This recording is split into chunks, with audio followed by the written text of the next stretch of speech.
the whole time I was in prison, I couldn't wait to get out and just be a good person, like I said. I went into the system so young that I was so impressionable because you're young. And that's the worst time a person can go into the system. Because when you're young and you go into that environment, you're put into that environment, the Department of Corrections, the Department of Youth Services, whatever it may be, put in there with youths with all kinds of other issues, and it's criminal shit, and it's bullshit, and it's fucked shit, and you're just put in that cesspool, and then you're put in there, and you're supposed to be monitored and managed by these people that are assigned to you, and those people have their fucked up ass agendas and ways, and that just, man, it leaves a mark. When you're just put into that in that early age, in that impressionable state, and you get molded in a way that's fucked up.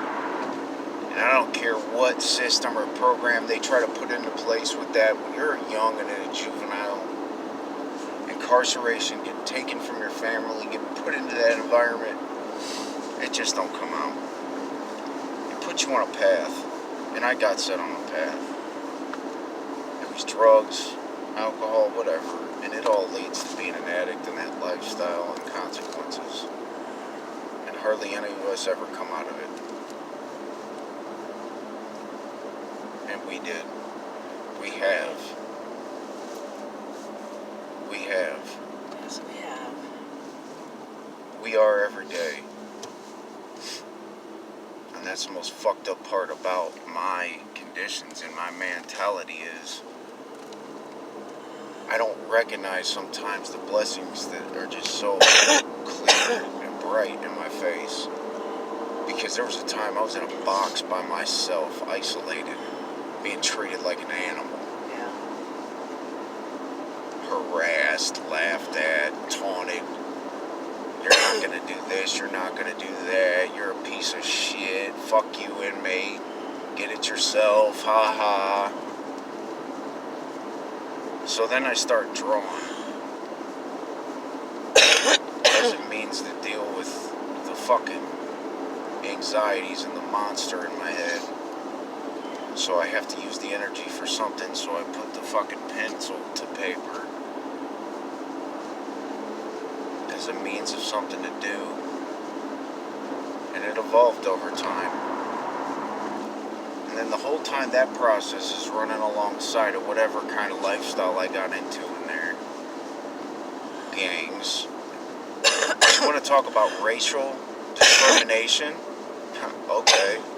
You want to talk about racism, being targeted because of your race, picked on because of your race. Yeah, I don't think too many people can say more than I can about that. Because when you're from Brunswick, Ohio, and you get put into the youth services, you're dealing with kids from all the cities, and they're all black. Because everybody knows that's what, hey, everybody, lock up all the black people, right? That's what they say. Well, it's true. There's a lot of black people locked up, and they're pretty pissed off about it. And they feel like the white man's responsible, right? So now you get yourself put into that environment, coming off of the street as a young kid.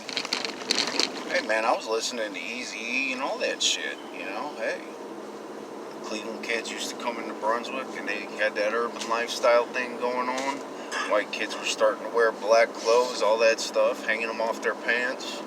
Or off their ass, I mean. Pants hanging off their ass. I was a stoner, man.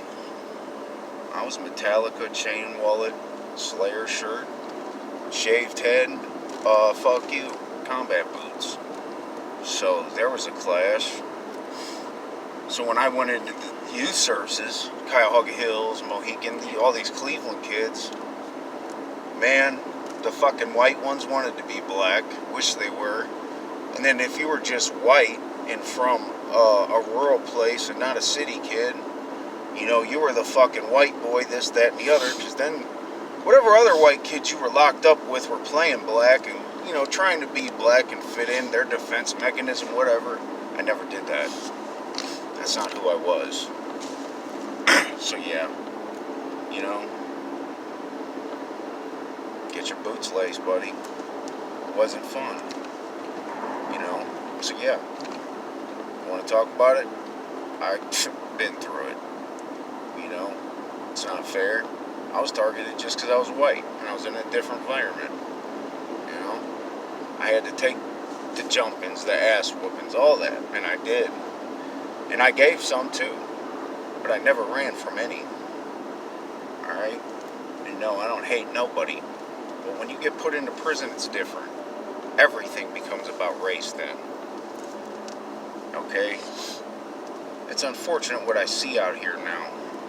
Because after all the years of being in there, and then wanting to come out and get away from that shit and that negativity, it's worse out here. It's sad, man. You know, especially with all this election shit going on right now. You know, our Congress and the people that are put in the positions of responsibility in our country, elected by our, you know, there's Trump's sign right there. Well, anyways, I'm not going to get on that subject. The people that are elected as officials to govern our society and civilization, you know, they can't get along. They can't make decisions. They fight and bicker like children. It's sad as fuck. But when I did come up and had power on these level 3, 4 prison yards and was making decisions and plans of attack and actions with other factions of the prison, you might say, gangs, you know, we had our spokespeople, we had our ways, we had our people that meant something, you know, and we could come together and make shit happen with more polish and finesse and suave than these fucking elected, college-educated officials out here that are supposed to have our better interest in mind.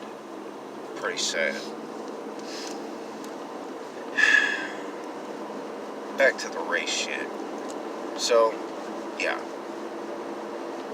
When I got into the adult system, that changed. Everything was segregated in 1997 in Ohio. You went into prison, whether you were racist, whatever you were on the street, didn't matter. When you came into prison, you stuck with your race. That's the way it was. The chow halls were segregating, the showers were segregated, the yard was segregated. Everybody had a section, a place, an order. And there's a way things went. And that's the way it ran. And so that's what I was conditioned to throughout, you know, my growing up. It was all about race. Everything was based on race in prison. And man, the whole time I wanted to get out of there and change my life. That's the biggest, hottest issue out here right now. All this racial equality and this and that and the other and these racial injustices. I can't watch the TV without something being labeled the first black whatever to achieve this, that, the other. Okay, well look, that's all great. But that's race focused. Why can't it just be person, whatever, whatnot? As long as we focus on race, there will always be racism. No matter what group or persons that it came from. We're going to always have our differences. Always.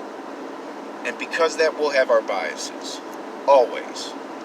But our intelligence and our ability to think as human beings and make decisions is what's supposed to separate us and elevate us above our ignorance. You know? We're all given some common sense. Some degree. Use it. Shit's sad out here. But at the same part, it's not. It's beautiful. And that's the way I choose to look at it. Because I gotta get through it somehow.